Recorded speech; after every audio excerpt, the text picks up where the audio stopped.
in different cities that you stopped at. What's your take? Because I think you've been early on this, 21 Savage had the streets movement that he kind of has been promoting these last. I don't even fuck like that. I am the streets, I love the streets, I come from the streets. I ain't even want all that pussy ass shit. Yo, bitch ass up. Stop saying my motherfucking name. Don't think cause a nigga trying to change that, man. Y'all niggas sit down. Alright, listen to this.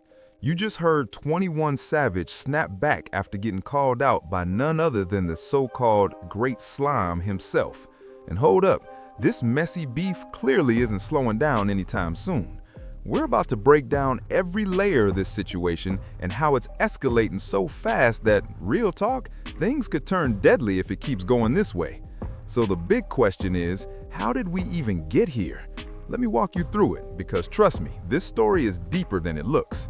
First things first, to really understand this moment, we gotta rewind the tape a bit. See, 21 Savage has been pushing this whole forget the streets message for a while now, right?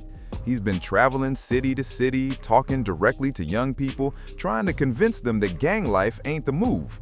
On the surface, that sounds like some positive, life-saving energy. I mean, who can really hate on someone trying to stop the violence? But here's where it gets complicated. When you come from where 21 comes from, East Atlanta, Zone 6, real street roots, and then start telling others to leave the streets alone, not everybody is gonna take that lightly. Some folks look at it like, who made you the spokesperson telling the next man how to live, you feel me? Now don't get it twisted, 21 really lived that life. This isn't rap cap at all.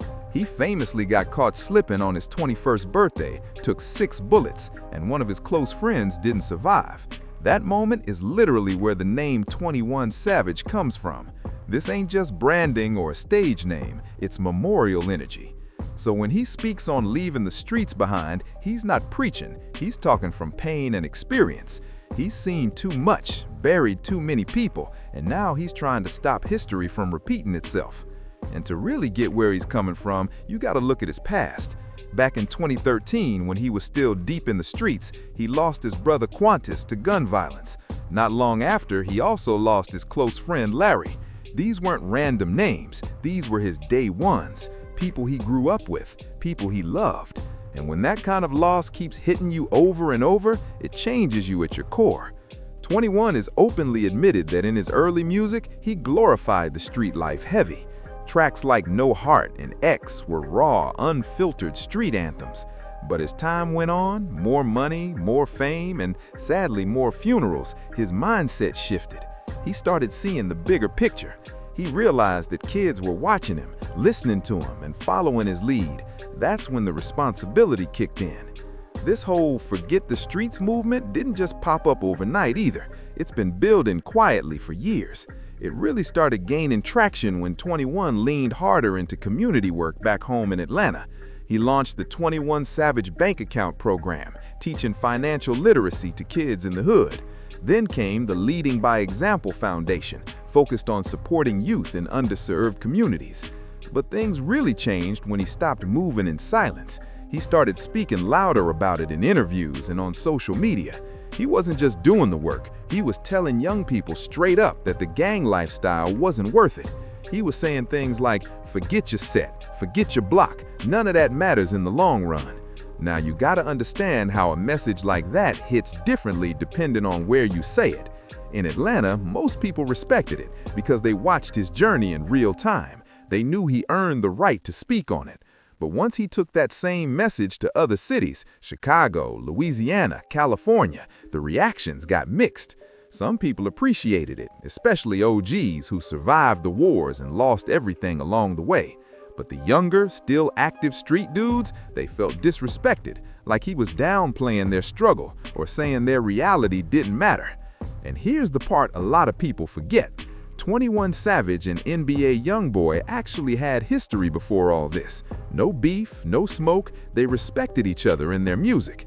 Back around 2019 and 2020, you could see them showing love online. Two heavyweights in the game, moving in their own lanes but with mutual respect.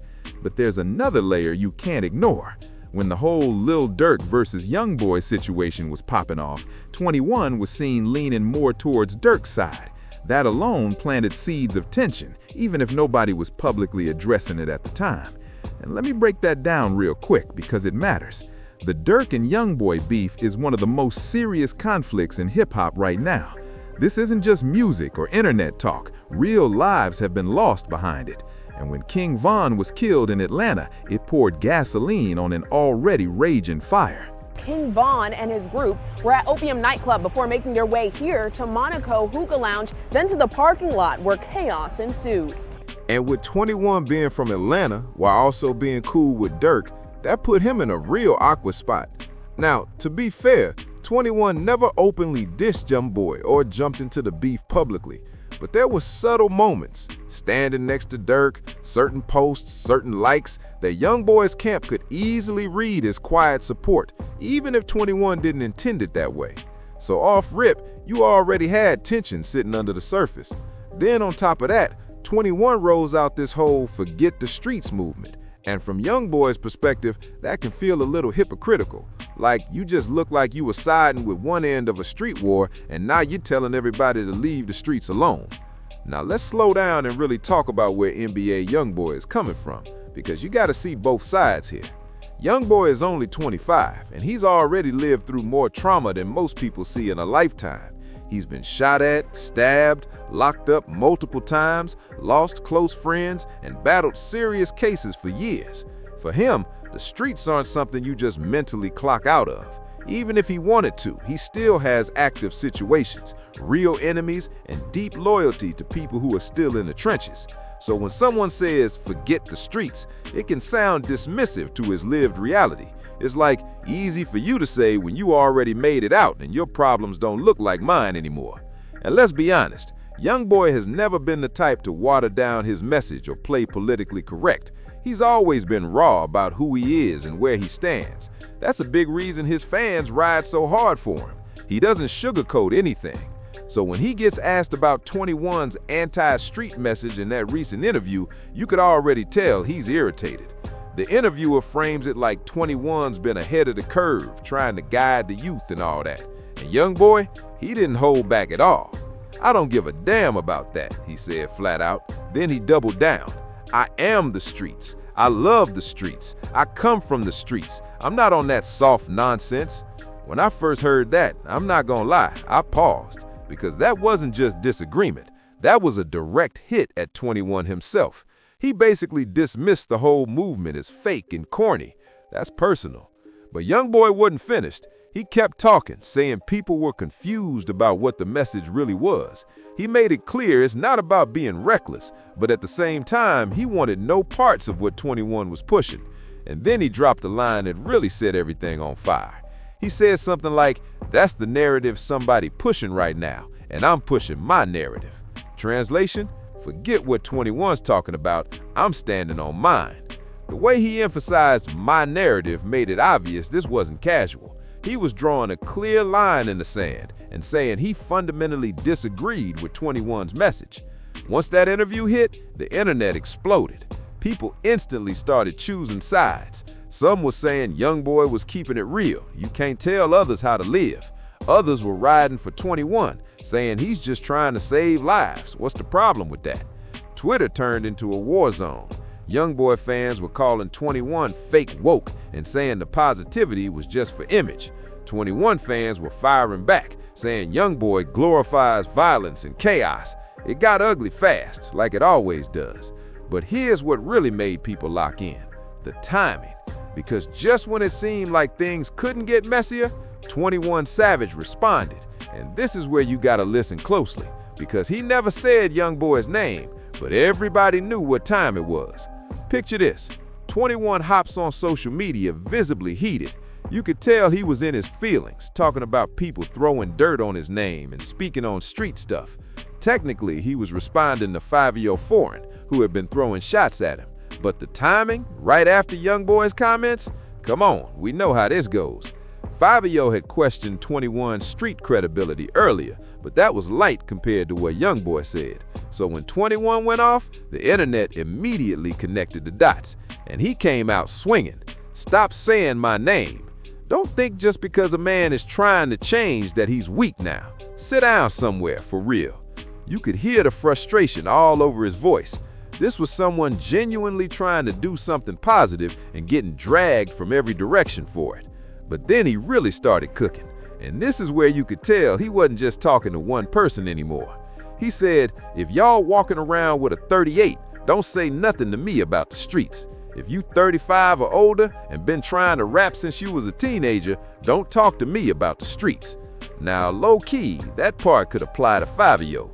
But then 21 dropped a line that made everybody stop scrolling.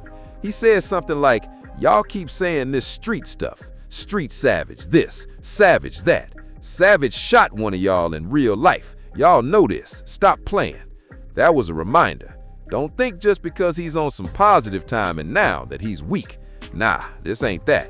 He made it clear people could still get dealt with if they kept pushing. That wasn't talk. That was a warning. He was saying growth doesn't mean softness, and improvement doesn't mean immunity. But here's the part that really stuck with me. 21 went deeper into why this whole situation hit him the way it did. He said something that low-key exposed a lot of rappers who love talking street talk. He said they haven't seen enough in the streets to even feel the way he feels about the streets.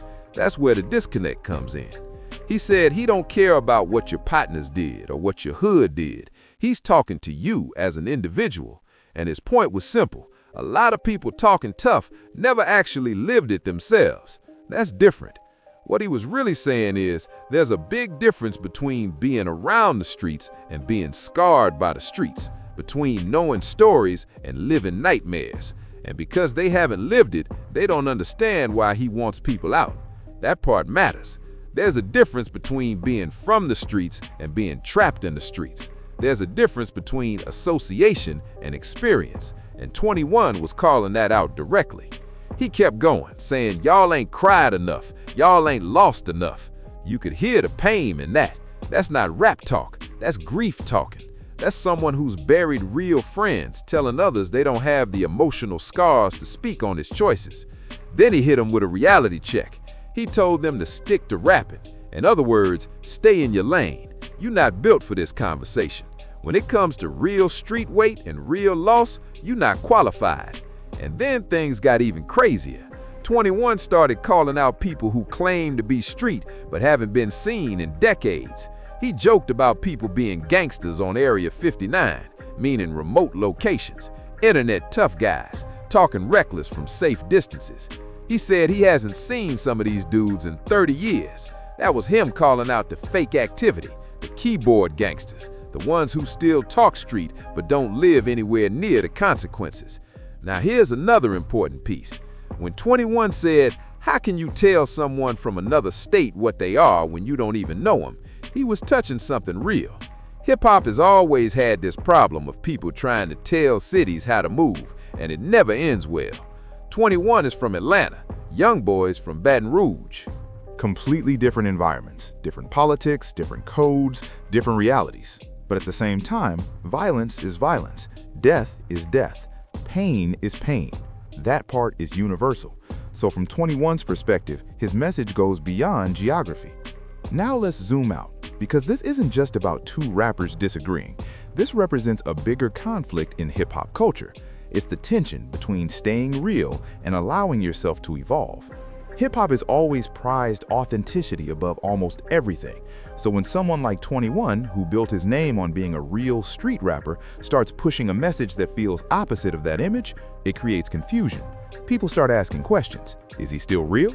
Is this just PR? Is he being fake? Or is he genuinely trying to grow? On the flip side, you've got artists like YB who refuse to soften their stance no matter how rich or famous they get. And there's authenticity in that too. Now let's address the elephant in the room. Is 21 Savage a hypocrite? Some people point out he still makes street music. He still raps about violence. He still associates with people who are active. He also appeared to take sides in the Durk and YB situation, which is a street conflict. So how can he say forget the streets? 21 actually answered that. He said he's trying to change his life, trying to save the streets, trying to stop the unnecessary chaos, trying to be part of the solution. The key word is trying. He never claimed perfection. He never said he fully cut ties. He said he's working on it. And that's real life. Growth is messy. Change is gradual. But not everybody accepts that. Some people want a clean break. Either you street or you not. No gray area allowed. Here's the wild part though. While 21 and YB go back and forth, while fans argue online, kids are still dying in the hood every day. That's what gets lost. 21's message, no matter how you feel about him, is about saving lives. It's about offering another path to something that statistically ends in prison or death. So when he says forget the streets, he's really saying forget a system that chews up young black and brown kids and spits them out broken or dead. But YB and others do have a point too. It's easy to say that when you already made it out, when you have money, security, options. What about the ones who are still stuck? For them, the streets aren't always a choice. Sometimes it's survival. That's what YB means when he says, I am the streets. He's not saying he loves violence. He's saying he loves where he's from. He loves his people, and he refuses to act like he's above them. What makes this situation frustrating is there should be a middle ground, but neither side is really meeting there. 21 could acknowledge that his message might feel preachy to people still living it, while still pushing for less violence. YB could acknowledge that even if he's proud of where he's from, the cycle isn't sustainable. But in today's hip-hop climate, nuance gets erased. Everything becomes sides, no room for complexity. So where does this go? Right now, we're in limbo. 21 said his piece, YB said his. Now we wait. The danger is it turns into more than words. We've seen that story too many times, and the irony would be crazy. A beef sparked by trying to reduce violence becoming violent itself. But there's also a chance this fades out. Neither of them really gains anything by taking it further. They both have too much to lose. The truth is, hip-hop needs both voices. We need people like 21 saying we can do better, and we need people like YB showing the raw reality of what people are still living through. The problem is when those voices clash instead of complement each other, when dialogue turns into beef, and that's where hip-hop is right now. We can't even agree on whether telling people to stop killing each other is a good thing. That's how deep this runs. But one thing is clear, 21 Savage stood on his message and isn't backing down. And NBA YoungBoy made it clear he's not changing for anyone. Time will tell if this escalates or cools off, but the conversation is happening now, and that matters. At the end of the day, both are speaking their truth. One from someone who made it out and doesn't want others to suffer, the other from someone still navigating it. Maybe instead of picking sides, we should be asking how to take the best from both perspectives and actually make change. How do we honor where we come from while still pushing for something better? Let me know what y'all think. Is 21 right for pushing the Forget the Streets movement, or is YB right that no man should tell another how to live? Do you think this gets worse or dies down? Drop your thoughts, hit like, and subscribe because this story is far from over. Until next time, stay safe, and remember, the goal always is making it out alive. Peace.